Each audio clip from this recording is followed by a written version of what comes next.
বেনিয়মের বিরুদ্ধে কঠোর রাজ্যের নয়া সরকার। দালাল ও মধ্যস্থতাকারীদের দৌরাত্ম্য রুখতে সরাসরি জনকল্যাণ শিবির চালু করেন রাজ্যের মুখ্যমন্ত্রী শুভেন্দু অধিকারী, যাতে প্রান্তিক মানুষ কোনো দুর্নীতি ছাড়াই সরাসরি সরকারি প্রকল্পে সুবিধা পান।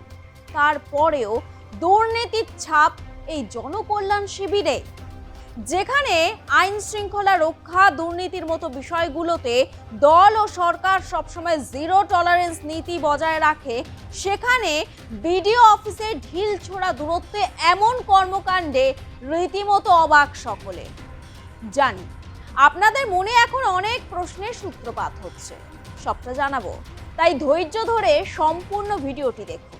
কি রে, তোর বেশ র্যাশ হয়েছে দেখছি। হ্যাঁ রে, কি করবো বলতো, র্যাশগুলো কিছুতেই কমছে না। অনেক কিছু ইউজ করলাম, তবুও কমছে না। আমার মনে হয় তোকে কোনো একজন ভালো ডার্মাটোলজিস্টের কাছে দেখানো উচিত। তুই ঠিক বলেছিস, কিন্তু কোনো ভালো ডার্মাটোলজিস্ট থাকলে একটু সাজেস্ট কর না প্লিজ। এই তোর তো একবার র্যাশ হয়েছিল না? তুই কোথায় দেখিয়েছিলিস? তুই একবার গৌরীদেবী হসপিটালসে দেখাতে পারিস, ওখানে ভালো এক্সপিরিয়েন্স ডার্মাটোলজিস্ট আছে। আমারও সেম প্রবলেম হয়েছিল, এখন ওখানে ট্রিটমেন্ট নিয়ে আমি এখন ঠিক আছি।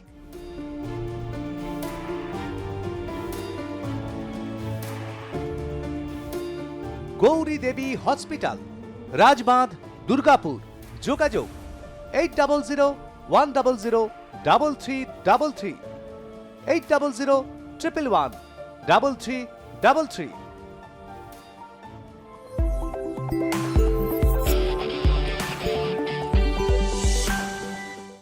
রাজ্যে নতুন সরকারের জনকল্যাণ শিবির, কিন্তু এই সুবিধা নিতে এসে বিপাকে পড়েন উপভোক্তারা।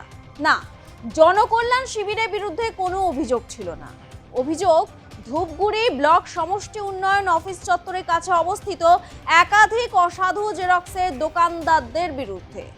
বিডিও অফিসের ঢিলছোড়া দূরত্বে সরকারি ফর্ম বাড়তি মূল্যে বিক্রির অভিযোগ। শুধু তাই নয়, জেরক্স করতে দিতে হয় বাড়তি টাকা। সংবাদ মাধ্যমের তরফে প্রশ্ন করা হলে কাজ ছেড়ে পুলিশকে সঙ্গে নিয়ে ময়দানে নামেন ব্লক উন্নয়ন আধিকারিক সোমনাথ হালদার। অভিযুক্তদের দোকানে গিয়ে সতর্ক করেন বিডিও। নর্মাল যা নিয়ে থাকে চার্জ জেরক্স করার জন্য, তার থেকে হয়তো বেশি নিচ্ছে, সেটা জানতে পেরে আমি ওদের কাছে একটু জিজ্ঞাসা করছি যে কত নিচ্ছে। তো ওদেরকে সবাইকে বলার কথা যে একটা নির্দিষ্ট, যেটা ওরা দোকানে নর্মাল ডেতে যেমন নেয় তেমনই যেন এখানে নেয়, এবং সবাই মিলে সেটা যারা জেরক্স করতে বসেছে সবাই যেন ওই রেটটাই ফিক্স করে। এখানে প্রত্যেকেই এসছে তাদের কাজের জন্য, তাদের এই কাজটাকে ওরা যেন অন্যভাবে ব্যবহার না করে। স্যার বলছি জনসাধারণকে, স্যার বলছি যে ফর্মও পাওয়া যাচ্ছে ফর্মটার ক্ষেত্রে বিনিময়ে বাইরে, এবং অভিযোগ আসছে স্যার। মানুষ হয়তো আমার কাছ থেকে একটা ফর্ম নিয়ে সে হয়তো ভুল হতে পারে, এরকম জেনে আর একটা ফর্ম প্রিন্ট করতেই পারে, তাতে আমাদের কোনো আপত্তি নেই। দোকানে কিনতে পাওয়া যাচ্ছে, আমরা ফর্ম দিচ্ছি, মানুষ আমার ক্যাম্পের ওখান থেকে ফর্ম নিয়ে তার যদি মনে হয় সে একটা বেশি জেরক্স করবে সেটা করতে পারে। বাইরে যে 20 টাকা 30 টাকা ফর্মটা অন্যায় হচ্ছে, আমি সেটার জন্যই এখানে এসেছি।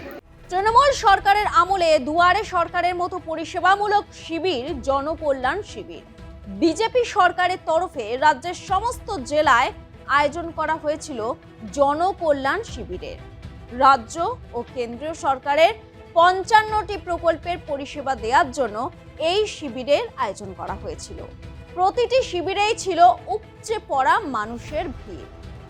জনসাধারণের সুবিধার্থে আরও একদিন বাড়ানো হয় এই শিবিরের সময়সীমা। 18ই জুন বৃহস্পতিবার পর্যন্ত জনকল্যাণ শিবির চলে। প্রাথমিকভাবে জানানো হয়েছিল 15ই জুন থেকে 17ই জুন পর্যন্ত এই শিবির চলবে। রাজ্যের মোট 1100 শিবিরের আয়োজন করা হয়। তবে অন্নপূর্ণা ভান্ডার, আয়ুষ্মান প্রকল্প সহ নানা প্রকল্পের জন্য বিভিন্ন শিবিরে সকাল থেকে বেলা পর্যন্ত লম্বা লাইন দেখা গিয়েছিল। সরকারের নানা প্রকল্পের সুবিধা দিতে এবং একাধিক প্রকল্পের ফর্ম পূরণ, নথিভুক্তকরণ ও যাচাইয়ের কাজ সম্পন্ন করার জন্য এই শিবিরের আয়োজন করা হয়েছিল। ধূপগুড়ি বিভিন্ন গ্রাম পঞ্চায়েত এলাকাতেও প্রচুর সাধারণ মানুষ বিভিন্ন সরকারি প্রকল্পের আবেদন করতে আসেন, আর সেখান থেকে শুরু হয় বিপত্তি। একদিকে শিবিরে আসা সাধারণ মানুষের মধ্যে অনেকেই লাইনে দাঁড়িয়ে সরকারি প্রকল্পের বিভিন্ন ফর্ম সংগ্রহ করেন। অন্যদিকে অনেকেই দীর্ঘ লাইন এড়াতে ওই শিবিরের বাইরে থাকা বিভিন্ন জেরক্সের দোকান থেকে ফর্ম সংগ্রহ করে। তাতেই পড়তে হয় বিপাকে। সুযোগ বুঝেই অতিরিক্ত টাকা হাতানোর খেলায় মাতেন বেশ কিছু জেরক্সের দোকানগুলি। অতিরিক্ত মূল্যে জেরক্সের দোকান থেকে সেই ফর্ম বিক্রি করা হয়। কারো কাছে 20 টাকা, কারো কাছে 30 টাকা করে সেই ফর্মের দাম নেওয়ার অভিযোগ ওঠে জেরক্সের দোকানের কর্মীদের বিরুদ্ধে। কত করে নিছে এই ফর্মটা বাইরে?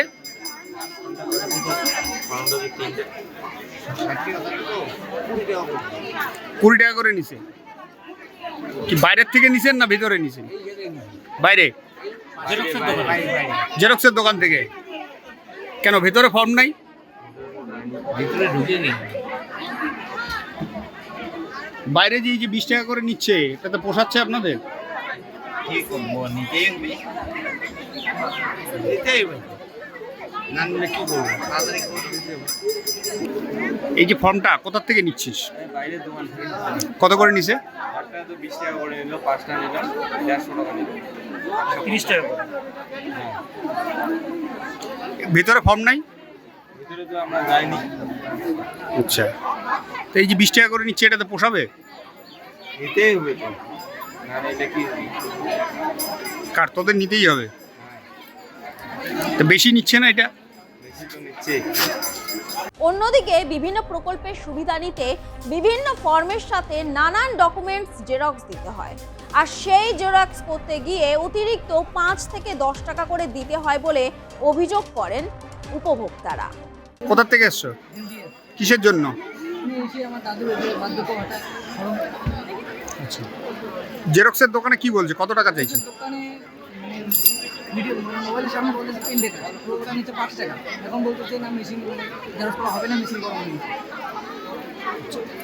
একটা জেরক্স একটা পেজ 5 টাকা করে নিচ্ছে। আচ্ছা, মানে 3 দিন থেকে এটা নিচ্ছে। এবার আসা যাক আসল টুইস্টে। ফর্মের অতিরিক্ত টাকা, ডকুমেন্টের জেরক্সের জন্য অতিরিক্ত টাকা নেয়ার একের পর এক অভিযোগ আসতে থাকে, যার কিছু নমুনা আপনাদের সামনে তুলে ধরলাম।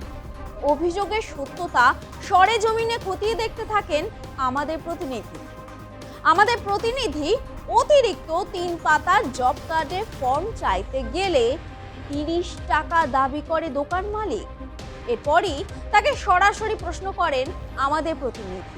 উত্তরে একটা দুটো কথা, তারপর স্পেকটি নট মোডে চলে যান জেরক্সের দোকানের মালিক। 30 টাকা কোন ফর্ম? আমার 1 টাকা দেন, আমার 1 টাকা দেন। সরকারি ফর্ম এইভাবে বিক্রি করতে পারেন আপনারা?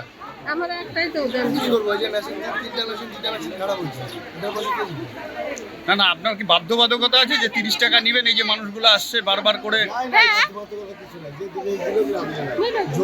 কেউ আবার এমনি না, হচ্ছে, রেট দিচ্ছে না। রেটটা তো 30 টাকা আপনারা নিজেরাই ধার্য করছেন।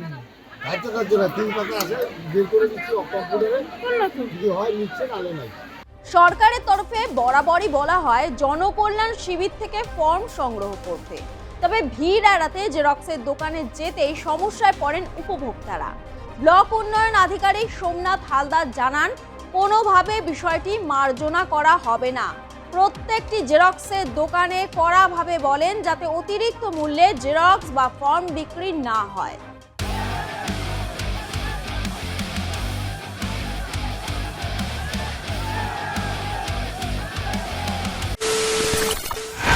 খবরের নামে প্রতিদিন সন্ধে আপনার ড্রয়িং রুমে কি শুধুই চিৎকার চেঁচামেচি খেয়ে আসে? বিতর্কের নামে চলে গালাগালি আর কাদা ছোড়াছুড়ি। এবার সময় পরিবর্তনের, কারণ আমরা কান ফাটানো চিৎকারে বিশ্বাস করি না। আমরা বিশ্বাস করি খবরের সত্যতায়। আমরা কোনো পক্ষের হয়ে গলা ফাটাই না, আমরা সাধারণ মানুষের হয়ে প্রশ্ন তুলি।